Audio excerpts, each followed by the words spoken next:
नमस्कार, संवाद न्यूज में आप सभी का स्वागत है। मैं दिव्या चौधरी आपके साथ। दोस्तों, जरा सोचिए, अगर आपको कहा जाए कि राजनीति में आना है लेकिन एंट्री गेट ही बंद कर दिया गया है, क्या आपके पास करियर का प्लान भी है? क्या पढ़ाई के साथ आपने कोई स्किल सीखी है?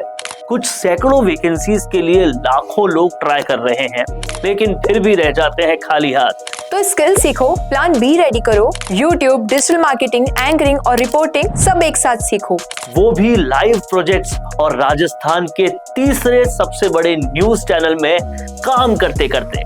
ज्वाइन कीजिए mission media on the job training programme, जहां इंटरव्यूज के जरिए होंगे सिलेक्शन। प्लान बी तैयार कीजिए। तो कैसा लगेगा? राजस्थान में आज यही हो रहा है, ना कॉलेज में चुनाव, ना गांव में चुनाव। तो सवाल सीधा है, क्या सरकार युवाओं से डर रही है या फिर ये सब एक सोची समझी रणनीति है? आज का वीडियो बहुत महत्वपूर्ण है, क्योंकि ये सिर्फ चुनाव का मुद्दा नहीं है, ये आपके भविष्य, आपके अधिकार और लोकतंत्र की जड़ से जुड़ा मामला है। दोस्तों, भारत में राजनीति ऊपर से नहीं, नीचे से शुरू होती है। सबसे पहले आता है छात्र संघ चुनाव, लेकिन 2023 में राजस्थान में छात्र संघ चुनाव पर रोक लगा दी गई। कारण बताया गया शैक्षणिक कैलेंडर, परीक्षाएं और लिंग 2 कमेटी। लेकिन सवाल ये है कि जब सरकार लोकसभा और विधानसभा चुनाव करा सकती है, तो कॉलेज के चुनाव क्यों नहीं? राजस्थान के युवाओं ने विरोध किया, सड़कों पर उतरे, जेल भी गए, लेकिन सरकार ने कोई सुनवाई नहीं की। मतलब साफ है, राजनीति की पहली सीढ़ी ही तोड़ दी गई। अब बात करते हैं दूसरी ओर सबसे अहम सीढ़ी की, पंचायत चुनाव।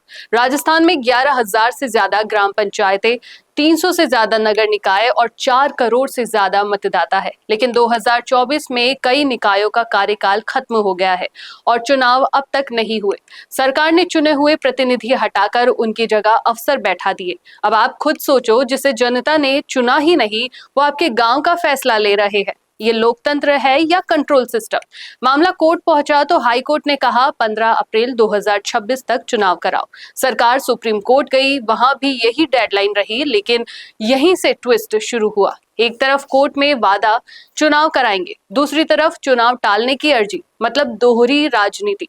अब सवाल, चुनाव क्यों टल रहे हैं? जवाब है ओबीसी आरक्षण। सुप्रीम कोर्ट ने कहा कि ओबीसी आरक्षण के लिए ट्रिपल टेस्ट जरूरी है, लेकिन ओबीसी आयोग की रिपोर्ट अभी तक तैयार नहीं है। अगर बिना आरक्षण चुनाव होते हैं तो जाट, गुर्जर, कुम्हार, माली जैसे बड़े ओबीसी वोट बैंक नाराज हो सकते हैं और यहीं फंस गई है पूरी राजनीति।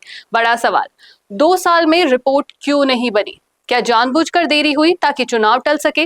विपक्ष यही कह रहा है कि यह सुनियोजित देरी है। नुकसान जनता का हो रहा है। गांव में विकास काम रुके हैं, पैसा आता है पर खर्च करने वाला नहीं। अफसर बैठा है जिसे जमीनी जरूरतों की समझ कम।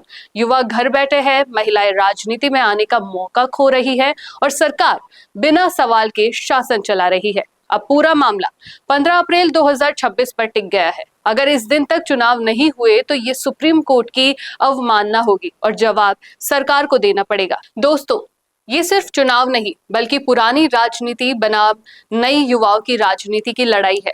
पहले छात्र संघ बंद, अब पंचायत बंद। मतलब नीचे से ऊपर तक की एंट्री ब्लॉक। अब फैसला आपके हाथ में है। क्या सरकार सही है या युवाओं का रास्ता रोका जा रहा है? देखते रहिए संवाद न्यूज। वीडियो चाहिए बिजनेस प्रमोशन का या फिर पर्सनल ब्रांडिंग के लिए, तो अब आपको एक ही जगह मिलेंगे हाईटेक स्टूडियोज, प्रोफेशनल सेटअप और creative team, green screen and soundproof studio, perfect lighting और pro setup, podcast setup, ultra clear audio और multi camera angles, 75 inch touch panel, teaching और एक्सप्लेनर वीडियोस के लिए परफेक्ट, 10 से 15 साल experienced anchors और journalist जो आपके कंटेंट को देंगे प्रोफेशनल टच। राजस्थान का तीसरा सबसे बड़ा डिजिटल न्यूज चैनल आपकी ब्रांड को मिलेगा प्लेटफॉर्म। 50+ प्रोफेशनल वीडियो मॉडल्स जो आपके प्रोजेक्ट को बनाएंगे ज़्यादा इंगेजिंग। हमने 5000+ बिजनेस और ब्रांड्स को ग्रो करने में की है मदद। अब आपकी बारी।